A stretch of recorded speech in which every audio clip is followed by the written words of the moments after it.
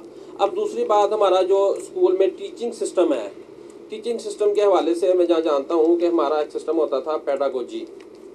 Pedagogy کے لفظ استعمال کیا جاتا تھا کہ جب ٹیچرز کو ٹریننگ دی جاتی تھی نا, تو ان کو کہا جاتا تھا کہ اب 35 منٹ ہیں آپ کے پاس ایک پیریڈ میں, آپ نے اس 35 منٹ میں جو صاحب کا کام دیا ہوا ہے وہ بھی چیک کرنا ہے, آپ نے بچوں کو اگر لکھنے کے لیے دیا تو وہ بھی چیک کرنا ہے, اگر آپ نے کوئی ان کا ٹیسٹ لینا ہے, خواہ وہ اورلی لینا ہے یا ریٹنلی, وہ بھی دیکھنا ہے, اور آپ نے کل کا سبق بھی دینا ہے. اب ٹیچر خود ایک پریشر کوکر میں آ گیا.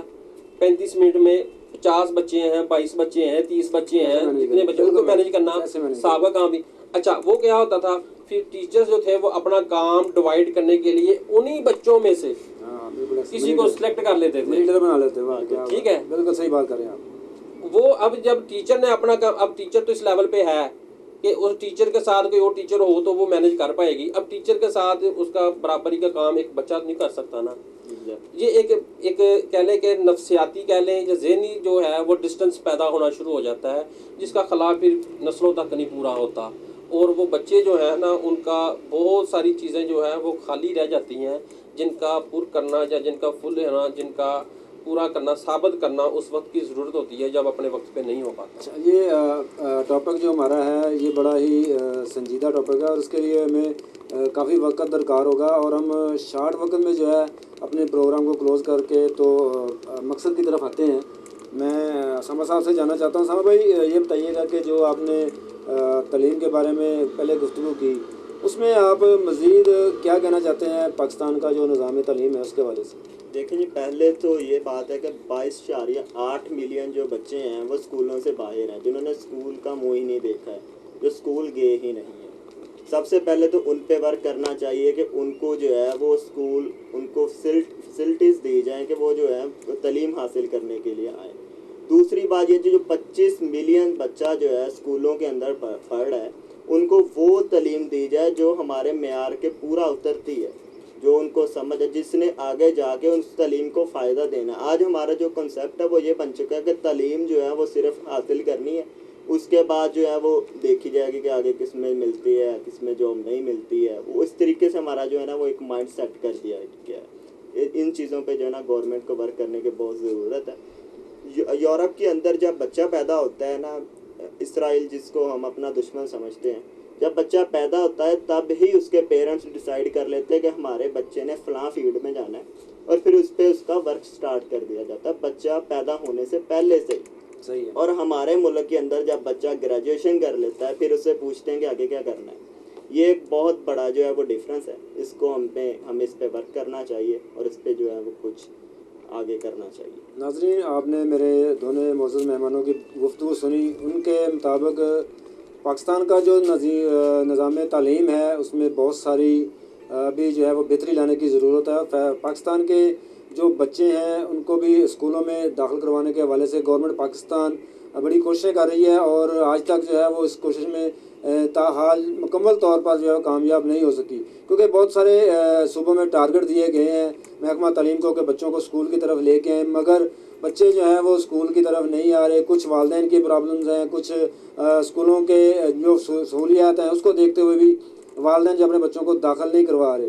تو اس وقت تبدیلی گورنمنٹ کو بالکل اپنے وعدے پورے کرنے کی طرف آنا چاہیے, اور نظام تعلیم کے پر جو ہے وہ مکمل طور پر توجہ دینی چاہیے. اور جو ہمارے اس تعلیم کے وزیر ہیں, صوبائی وزیر ہیں, وزراء ہیں اور وفاقی وزیر ہیں, ان کو خصوصی طور پر جو بچے اسکولوں میں تعلیم حاصل کرنے کے لیے نہیں جا پا رہے ان کو اسکولوں کی طرف لانے کے لیے ان کے والدین کو موٹیویٹ کرنے کی کوشش کرنی چاہیے. اور میرے دونوں مہمانوں کا, ارسلان گل صاحب آپ کا بھی بہت شکریہ, اور سما بھائی آپ کا بھی بہت بہت شکریہ. آپ نے بڑے اچھے طریقے سے جو ہے وہ اپنے خیالات کا اظہار کیا, اور آئندہ پروگرام تک مجھے اجازت دیجیے. اللہ حافظ.